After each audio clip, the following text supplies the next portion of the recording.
Hey, it's Adam here, and you're watching The Culture Hack, where we're talking about how to create engaged workspaces that unlock the potential of your teams and drive your business forward in ways you've never seen. So stay tuned. Hello, and welcome to an extra special episode of The Culture Hack. Today, I managed to convince my friend and mentor and business partner, Bruno Lindia, to come on the show. He's the founder of Dream Reach Achieve, member of the ZBs, Yankees fan, and he only agreed to come on if he could give me a hard time. So let's see what happens here. Welcome, Bruno. Adam, always a pleasure to give you a hard time, and that's part of our culture. That's right. Yes. So what are we talking about today? Well, let's talk about Dream Reach Achieve first. I mean, I've taken a few of your programs, but tell us about Dream Reach and the ... Achieve. What's the deal with there? Well, hold on a second. Did our people not talk to your people about what we're talking and not talking about on this? Oh, you're not going to Billy Bob Thornton me, are you, Bruno? Well, I really thought we were talking about the band, but... Oh, you want to talk about the ZBs? All right, tell us about the ZBs then. Where's the name come from? I'm sure you wouldn't be asking that question to Tom Petty now, would you? I might. Yeah, if you were alive, great musician. Right? Yeah. Okay, so what do you want to talk about, Adam? Well, let's start with the ZBs. Tell me about your band. Oh, there's not much to say about that. No? Most electrifying rock band ever. Okay.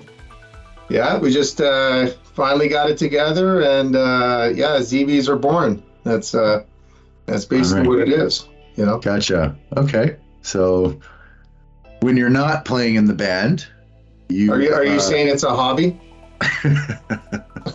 Are you saying you're a multi-talented guy, Bruno? You do lots of different things, right? Yeah, I thought we talked about this. It's not a hobby. It's Okay.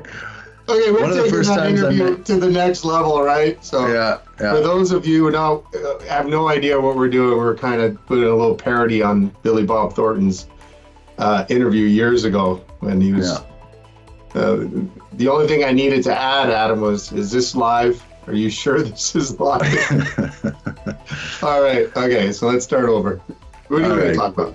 Tell me about Dream Reach Achieve. What's the deal CVs are all about rock and roll.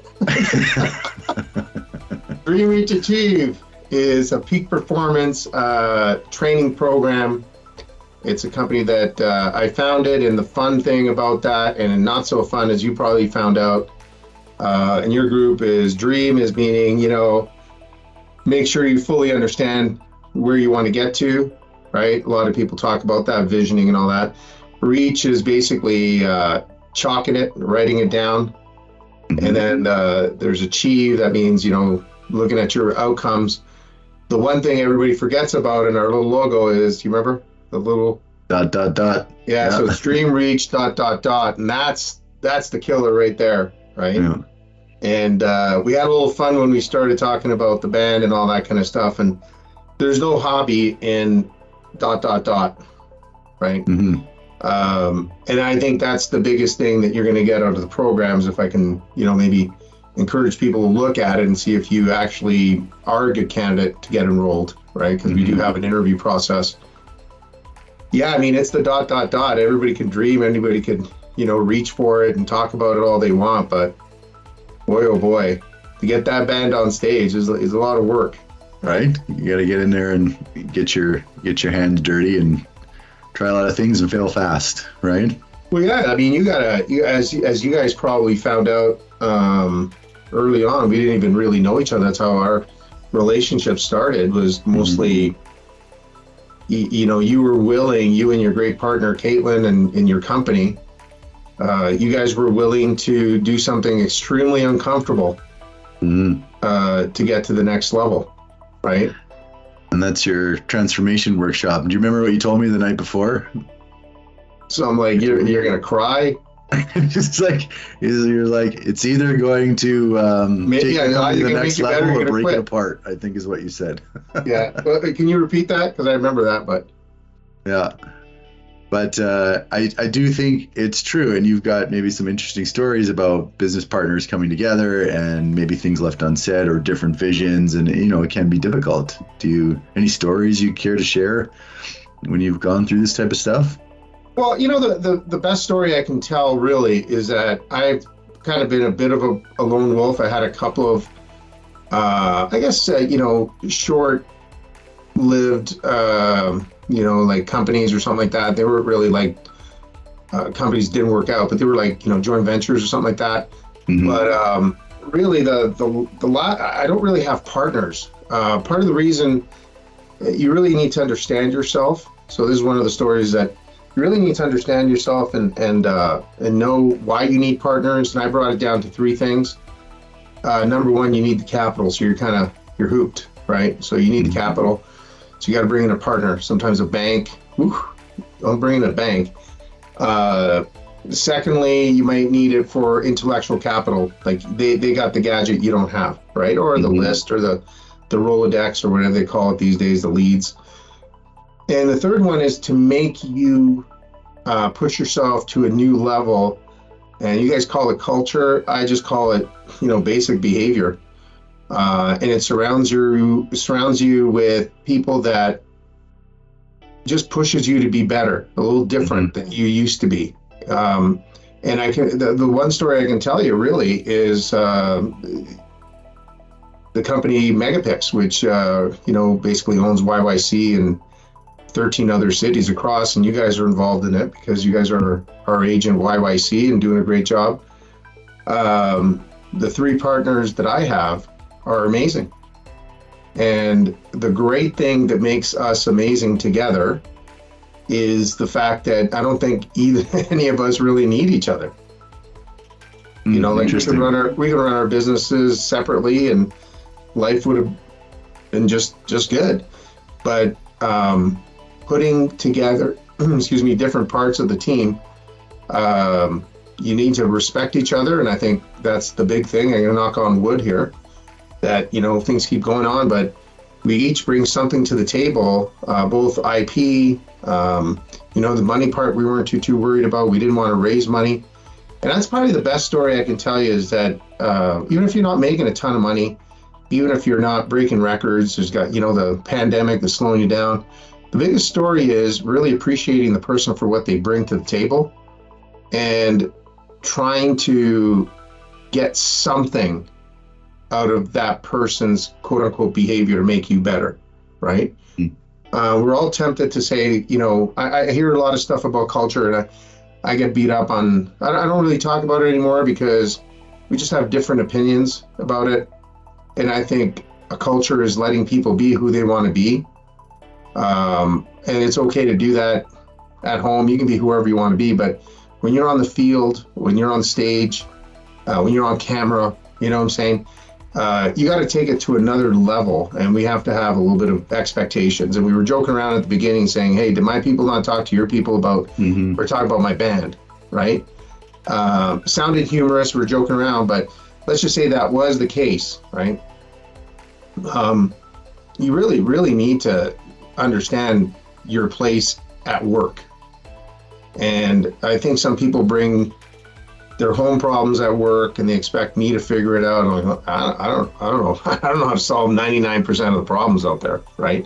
So I think that's the biggest thing is having boundaries around what can be done, what should be done. And I think that's the best, example. I can talk about when your company went through it, and I can tell you that, and I'm not crossing the line because you guys actually did a video. If we can put that link on the video. Yeah, that was a great video. We didn't expect that. And I remember it was Miranda and I that did the session, and you guys put together a montage of your roller coaster experience. Yeah, we documented it as we went and put it on YouTube. Yeah, it was. I remember that one because we were kind of blown away that you did that. But I think the biggest takeaway is that you actually think you're all on the same syllable, and you're not even in the same. You're not even in the same country sometimes, right? So I think those are the biggest ones is that, I'm very proud of our company because we allow each other to be who we are and we appreciate what we bring to the table. And I got to tell you, when our partner Al speaks, he's a tax expert, or VP of finance, we all listen. There is no challenge, right? Like, and they let me be who I who I am, and Greg and Miranda are who they do, right? And I think that's the biggest thing, is that we kind of live through that program, the pre-transformation program, right? Well, my good friend Stan Peake said something once, that the best teams or the best relationships are when each member feels indebted to the other. So each one is feeling, holy smokes, I can't believe we got that guy on our team or that girl, right? And if everyone feels that way, then it's a recipe for success. I always think about that. Yeah, you know, I got in trouble a long time ago, and I'm okay talking about this, is I was speaking at a place where pretty prominent people, I guess, I'm not going to bring it up exactly who it is because it might insult them, but they asked me, said, you know, what's the number one role of a business owner relative to their employees? And I got a little trouble, and then about a year later during COVID, a few people called and said, hey, I kind of agree with you now, is that number one thing an owner needs to do is figure out a way to make money. Because if that company doesn't survive, there is no culture, right? Mm-hmm. There's a very different mentality between a business owner and an employee, and God bless those differences. An employee needs a little bit more mental security typically. You know, that's why they want a paycheck every week. They help grow your company, but you can't expect you out of them. Mm-hmm. And so the biggest thing that an owner can do, or owners can do, is make sure ethically, legally, and all that kind of stuff, you make money. And the more money you make, then you can distribute it, and now you can make a difference in employees' lives. Maybe you can have a benefit program. You can, take them out for lunch. I don't know, whatever your culture becomes. But that's the number one thing. And I got beat up on that one. They said, no, the first thing you need to do is have a plan, and the first thing you need to do is treat your employees right. I get it, but you're not selling anything, there's no company, right? Well, I do, that's interesting, Bruno, because I would say when we first started out, we believed very strongly that we had a purpose. We wanted to change the world and make a difference. And we were, perhaps a little bit idealistic. And, we had some success. So I would say at that time would have argued with you a little bit. But then over the years, we've been through it. We've come this close to ending 4 or 5 times. And I would say at the end of it, you're right, 100%. If you're not actively pushing and driving and building business, there is no ship, there is no team, there is no culture. So, I feel like that is a lesson that I had to learn the hard way. It's not so easy, right? I want to bring something up, is that if you really want to learn about get ready for the future and learn about the present, you got to look in the past. You can't live in the past, right? But I'd be totally a total jerk if I would not bring up, my father. When you talk about culture, he owned a business for 50 something years in the nation's capital. And he got a Governor General Award and all this kind of stuff. And his employees were there for 35, 40 years. I mean, I thought I was going to die there. You know what I mean? Like that's how entrenched it was. And my dad was just a simple mechanic, an immigrant. And I remember asking him, I was saying, Dad, what makes a good, environment, this, that, and the other thing? He said, it's like being a father. Right? Anybody can be a father. Sorry. He used to say, it's like being a parent. He goes, anybody can be a father, but it's really tough to be a parent. And the number one thing a parent needs to do for a child is provide. Right? Everything extra, then you can mess around. And believe me, we didn't have a lot of extras. So my point is that with his company, he made sure all his clients were in and out that same day kind of thing. And because we're in the nation's capital, a lot of them were pretty prominent politicians at the time, and a couple of them nominated him for a Governor General Award just for being super nice and driving them back and forth when their cars were broken down. And that was wild when he won that. And I want to give him kudos, because for those who know my dad, he's a pretty simple guy, right? He's about your size, and in his prime, Adam, he was a pretty big guy. And and I think that's what it comes down to, is that number one thing as a business owner, you need to be like a parent. You need to provide. and you got to do everything you can legally, ethically, to provide. And I remember him telling me a story. I'm not going to throw him under the bus. I'm not going to say who he was mentioning, but he mentioned a story to me. He said, certain people went the wrong way and they used the excuse, well, I needed to provide for my family. Well, ending up in jail or with a criminal record, it's not providing. That's actually taking the easy way out, right? And how I parallel that in business, because we're talking about culture and stuff, a lot of people go borrow money to build things that don't end up providing for their employees and their families. They just get financing to get financing, right? Speculative financing, right?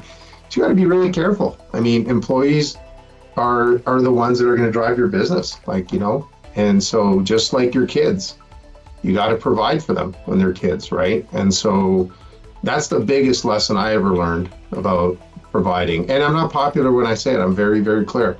During our pre-transformation workshop, it is a dialogue between you and your partner, and we facilitate it. But every once in a while, a comment comes up, and I don't, like you said, you would have argued with me, and you did argue with me a little bit about providing culture first, and then the money will come. I'm like, well, maybe I haven't seen it, but Right. I've never seen a company build their culture before they raised funds. It just systematically doesn't work, right? Right. So what do you think, Bruno, if we look to the future, the way companies are changing and evolving, we've got new technologies, we've got AI, we've got hybrid workforces. What do you think the future in terms of, your pre-transformation workshop? How are the conversations going to change, do you think, or will they change?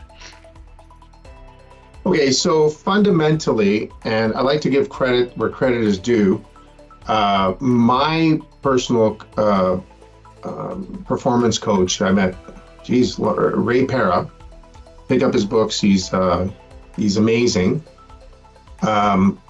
He got me on this whole adjustment management versus change management about 20 years ago, and I think that changed everything for me, because change means something has to die.